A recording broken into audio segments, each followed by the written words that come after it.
Hi friends, Smiths creation या माझ्या YouTube चॅनलमध्ये तुम्हा सर्वांचे खूप खूप स्वागत आहे। आज आपण बनवणार आहोत फ्लफी पॅनकेक्स। चला तर मग आपल्या रेसिपीला सुरुवात करूया। पॅनकेक बनवण्यासाठी घ्यायची आहे आपल्याला अर्धा कप पिठी साखर,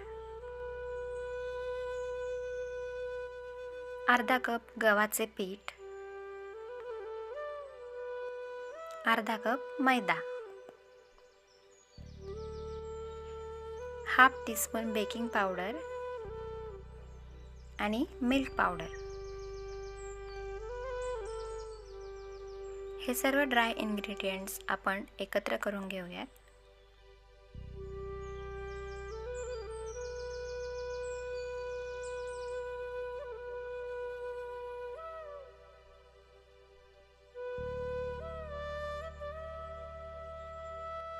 त्यानंतर आपण यात घालणार आहोत 1 टेबलस्पून मध,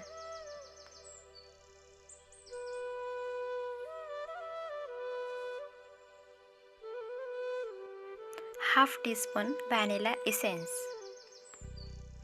आणि 1 कप दूध।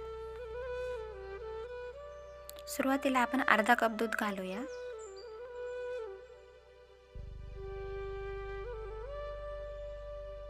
आणि व्यवस्थित मिक्स करून घेऊया।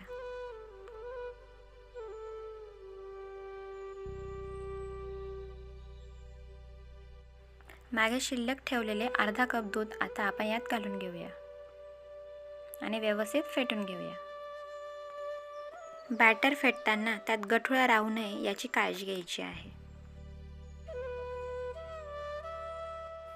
या बॅटरची कन्सिस्टन्सी आपल्याला खूप घट्ट पण ठेवायची नाही आणि खूप पातळ सुद्धा अशी करायची नाही। अशी बॅटरची कन्सिस्टन्सी ठेवायची आहे आपल्याला। इथे मी पॅन हलकासा गरम करून घेतला आहे। त्यात आपण पॅनकेकचे बॅटर घालून घेऊया। पॅनला तेल किंवा तूप लावण्याची आवश्यकता नाही। पॅनकेक बेक करण्यासाठी 5 मिनिट झाकण ठेवूया। त्यानंतर पॅनकेकची दुसरी बाजू आपण बेक करून घेऊया। या पद्धतीने आपल्याला पॅनकेकचा बेस गोल्डन ब्राउनिश कलर होईपर्यंत बेक करून घ्यायचा आहे।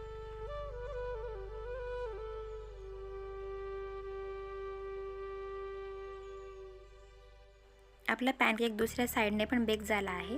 तुम्ही बघू शकता त्याला जाळी किती छान पडलेली आहे ते।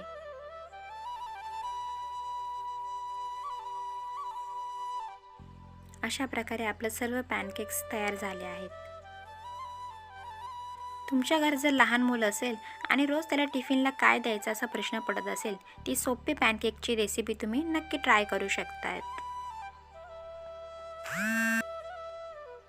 तुम्ही हे पॅनकेक्स असे सुद्धा खाऊ शकतात किंवा या पद्धतीने चॉकलेट स्प्रेड करून सुद्धा खाऊ शकतात।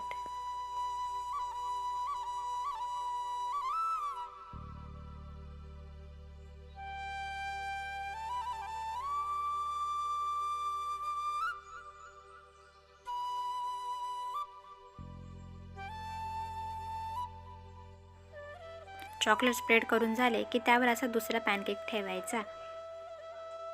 मी तुम्हाला आता दोन्ही पॅनकेक्स कट करून दाखवते। काय मग आवडली की नाही सोपी अशी पॅनकेकची रेसिपी? आवडली असेल तर लाईक, शेअर आणि सबस्क्राईब करायला विसरू नका। थँक्यू।